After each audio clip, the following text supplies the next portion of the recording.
Thunder Rosa is a new AEW Women's Champion. The Hardys compete in an AEW ring for the first time, and other things occurred. But most importantly, Thunder Rosa is a new AEW Women's Champion. I'm John Recton with my review of AEW Dynamite from San Antonio, Texas to Freeman Coliseum. Built in 1949. My God, that's an old building, but it held the noise, and boy, this crowd was really electric. And Thunder Rosa is a new AEW Women's Champion. Let me know your thoughts on this show in the comments, please. I do want to once again praise the crowd. Really, really goddamn hot. Pretty much all night. I can't say everything was perfect on the show, but the hot crowd definitely helped. So, JR starts off with, hey, yo, it's Wednesday night, and you know what that means. Very, quick, but very nice tribute by JR to the late Scott Hall, who is sorely missed and will be sorely missed pretty much for God knows however long we're here on this earth. I mean, just the impact that he left on professional wrestling and how many lives he touched and the influence that he had. He will be absolutely sorely missed.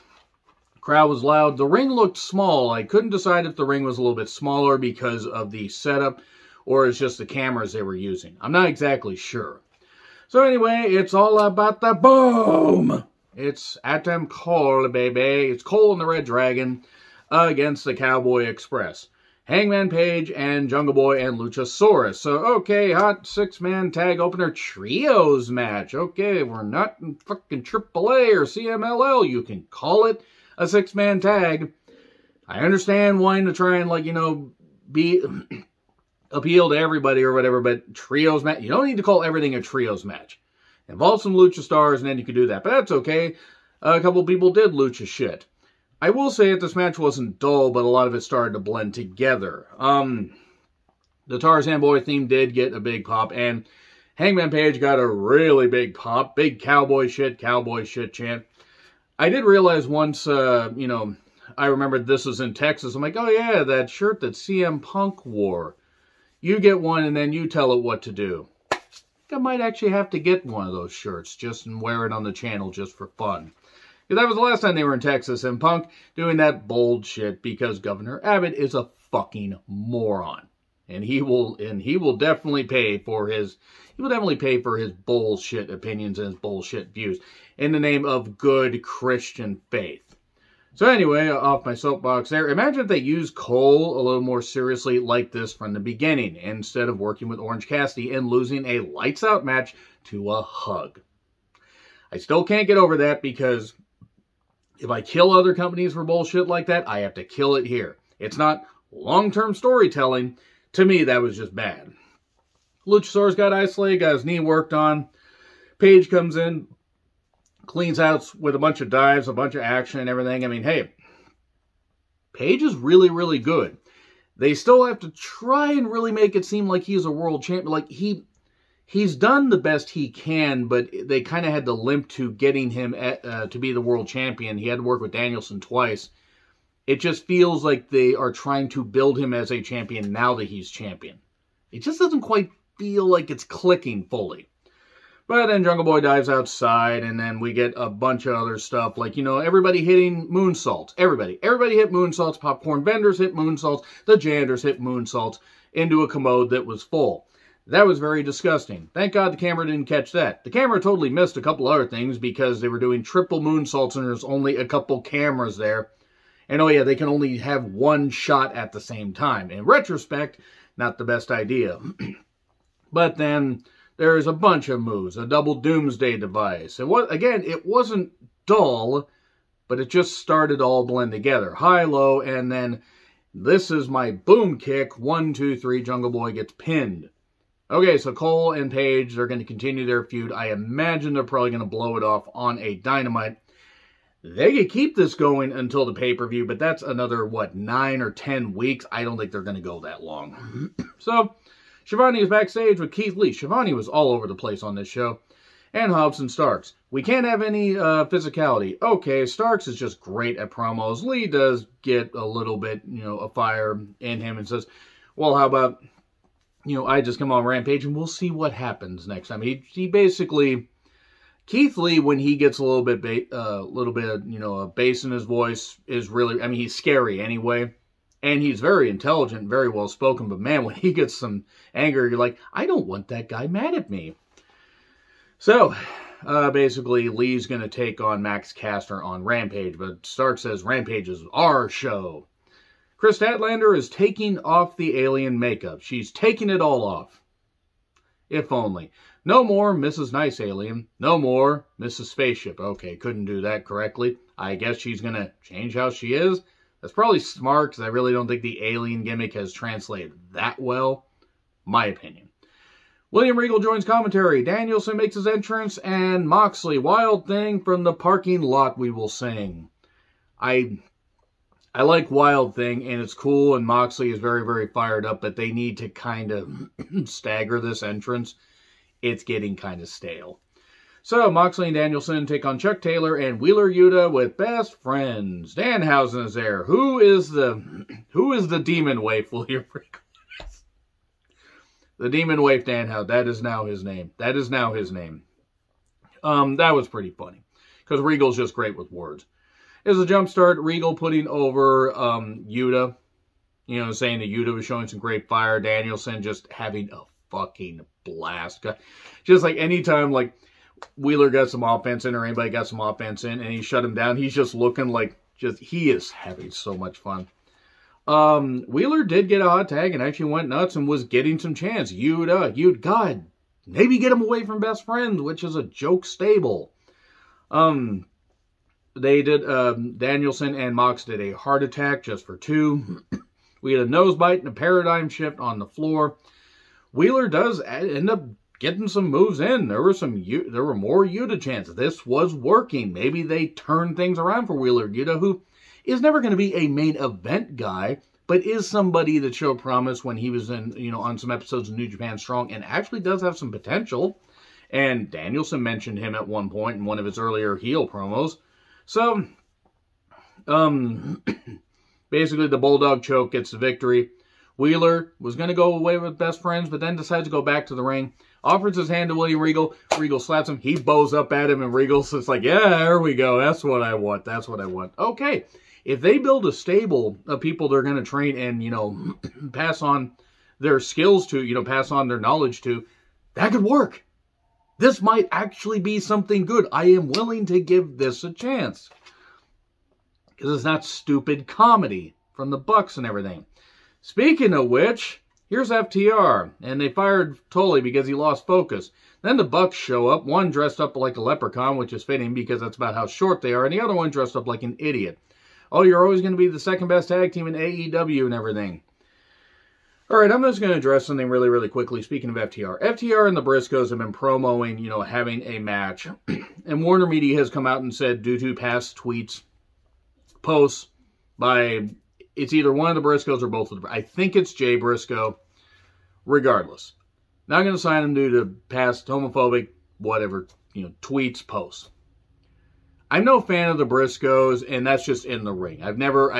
While I appreciate what they do in the ring, I've never really been a fan of them. I don't think they're that great. I don't think they're one of the best tag teams in the world. That's my opinion. I'm sticking to it. And I've killed them, verbally for that kind of stuff. That kind of homophobic stuff and everything. If they truly showed, contrition for it and modified their behavior, that's fine.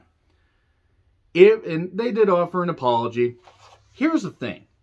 If they actually do mean it, if Warner Media doesn't want to hire them, okay, that's fine. I mean, Sinclair, of course, wanted to hire them, but then Sinclair's right-wing, nut jobs.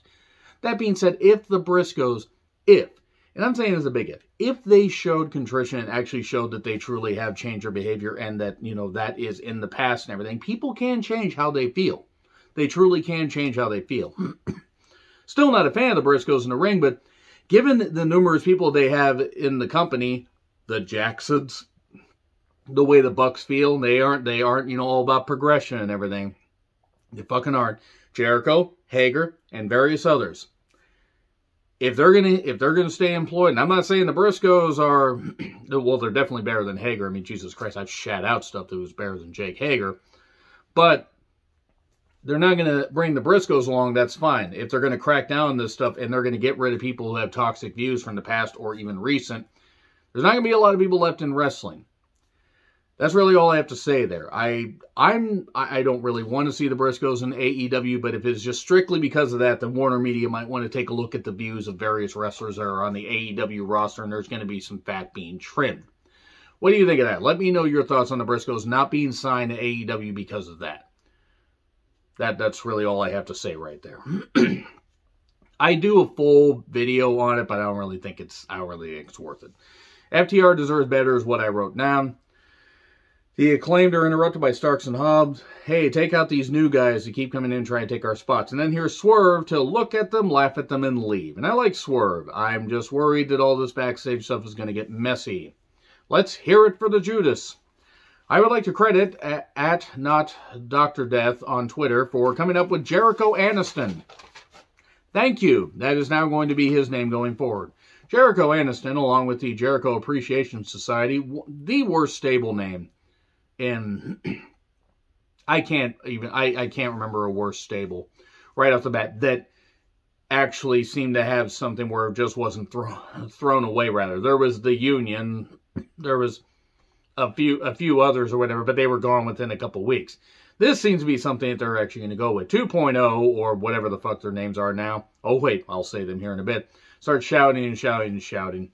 Jericho. Talks about 30 years of Jericho, and that if it wasn't for Jericho, there'd be no AEW. And to be perfectly honest, besides the Bucks, Omega, and Cody, Jericho was a bigger star than all of them. I mean, it still is, quite frankly, because of career and whatever. Jericho was a big deal, and was a big reason why AEW was taken a little bit more seriously, because of the amount of years he spent in wrestling. So, he sees and hears what people say on social media, and it's very hurtful. Okay, Chris, maybe you could address a whole bunch of other stuff and everything and address the fact that you have donated thousands of dollars to Donald Trump, along with other wrestlers, don't get me wrong, and a lot of the shit that you have as far as the views on the virus and everything and other toxic views that you have. You could address that stuff, or you could just say it's hurtful because you let yourself get out of shape and went through your midlife crisis when you were almost 50. So, we appreciate each other. The AEW roster is nothing more than pro wrestlers. I am a sports entertainer.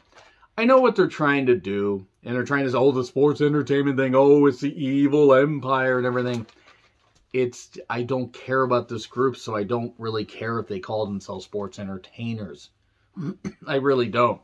Jericho's been a sports entertainer pretty much for the last 2 years. He's been in AEW anyway. Garcia says, well, he's one too. Whatever.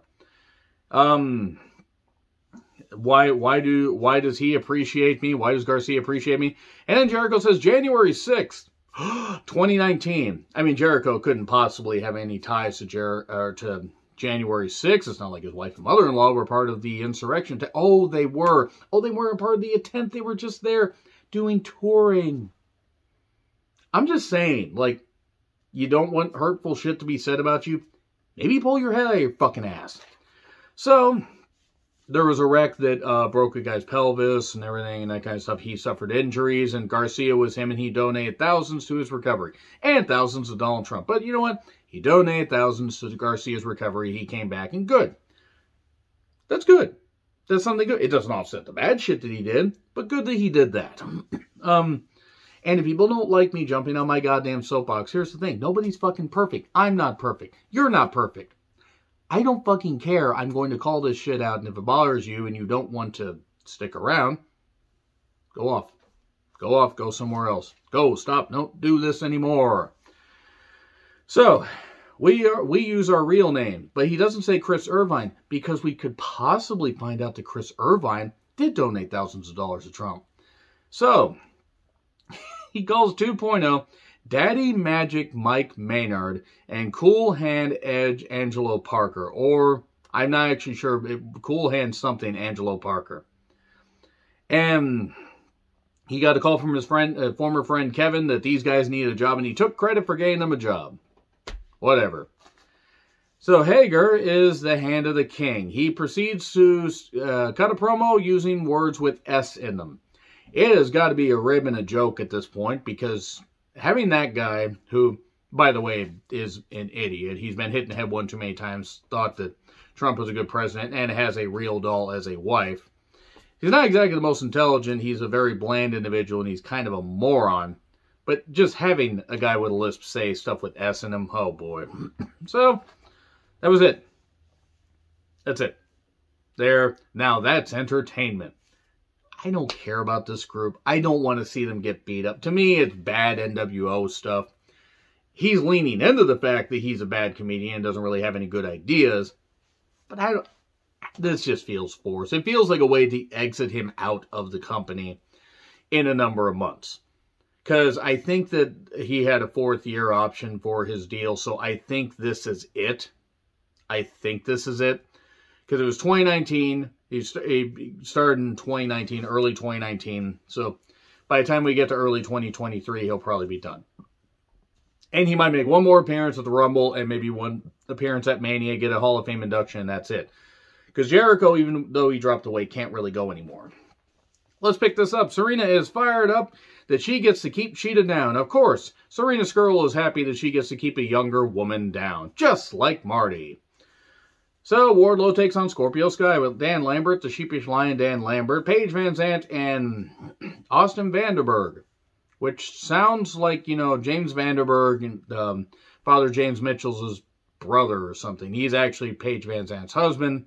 A former MMA fighter, I assume. I don't know because I don't follow a lot of MMA. TNT Championship is Power versus Veteran status. Wardlow dominated at first. Sky did some good stuff to keep him down. Used a distraction at one point when Austin got in his face. The crowd roared for Wardlow. Every one of the Powerbomb Symphony, he did 3. Spears shows up on the stage. I thought I felt blandness enter the arena. Referee gets distracted. MJF slams Wardlow's head into the pole. Sky gets a roll-up 1, 2, 3. And then Paige's husband decides to get on the attack. CM Punk chance. We don't see CM Punk at all. I think he's taking a little bit of time off after that dog collar match, which I don't blame him. No one knows how scared MJF is except for the man who does his laundry, because Wardlow gets rid of everybody and MJF's just staring like, well, this is fucked. And then eventually everybody gloms him again when he's about to powerbomb MJF. Chair shot to the head, sort of. And then he gets the ring shot on him, and there you go. That's basically it. And he puts his foot on his chest, MJF does. Fine. I don't mind the fact that Wardlow lost this match. I mean, yes, you could argue that, oh, Wardlow shouldn't have lost this, or maybe they should have done a DQ. Nah, they don't really do DQs, and it makes sense. It gives Sky a win, keeps the undefeated streak going, and Wardlow didn't need to win the TNT title at this point. As long as Wardlow gets his revenge in the end, that's what matters. Marvez is with Jade and Mark Sterling. Who will step up? Who cares? I don't care. I don't care. Jade has the look. Jade Berg has the look. So do a lot of people. You know, who will get the kiss of death if they're worthy? To watch one of your matches again? Please no. The Hardys versus Private Party. The Hardys get a huge pop. And then they proceed to beat Private Party in a match. It was fine.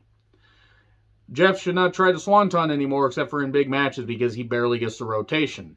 The Hardys have maybe a year left. Because they can't move. They can't fucking move anymore. Andrade El Olio, along with everybody, including the Bunny. Then they're interrupted by Darby and Grandpa Sting. It's still 8-on-4, but the heels leave. That's all I have to say about that. Rampage start time. Apparently, it's going to be immediately after the NCAA tournament action, or I think at 8:30 on the West Coast, so adjust your clocks accordingly. I'm going to make sure that I just check my DVR and everything because I review SmackDown and Rampage, so we'll see what happens. But yeah, we're getting Darby versus the Butcher, Layla Hirsch versus Red Velvet. We cut to Red Velvet saying she's going to put Layla Hirsch in her place, or maybe that's just how I heard it. House of Black versus Bear Country and Del Sol, Max Caster versus Keith Lee. The cage lowers, we go to a break, and all-woman mariachi band for Thunder Rosa's entrance. Thunder Rosa coming out to a big pop. Huge pop.